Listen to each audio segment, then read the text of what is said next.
Avec ce format monumental et ces personnes issues du quotidien de son village natal, il les place en quelque sorte sur un registre historique de par le format et de par le sujet, parce que le titre original tel qu'il l'avait déposé au moment du salon, c'était « Tableau de figures humaines historiques d'un enterrement à Ornans ». Donc on voit qu'il reprend la pompe qui est habituellement accordée aux grands tableaux d'histoire pour cet événement, somme toute, très anecdotique, qui ne disait absolument rien au public bourgeois parisien.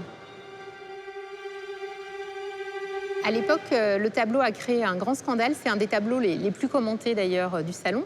Ce qui a choqué, c'est son format et son absence d'idéalisation des personnages qui sont représentés avec beaucoup de vérité. Les trognes rouges des bedeaux, notamment, ont fait la joie des caricaturistes et des commentateurs.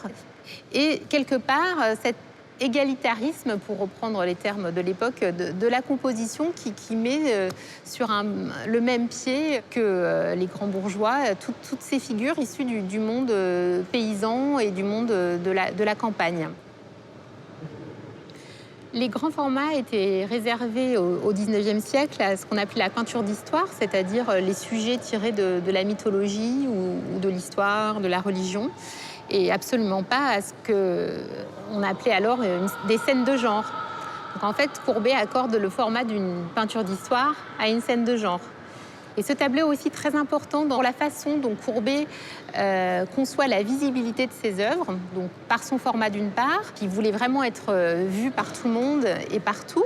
Je dis partout parce qu'avant de l'exposer à Paris, Courbet l'a exposé à Ornans, la ville dans laquelle il avait peint son tableau et où il avait fait poser toutes les personnes que l'on voit actuellement dans le tableau. Il avait ensuite organisé une exposition payante à Besançon et à Dijon. Il y faisait payer l'entrée dans certains lieux. Donc c'est vraiment une vision très moderne de l'exposition.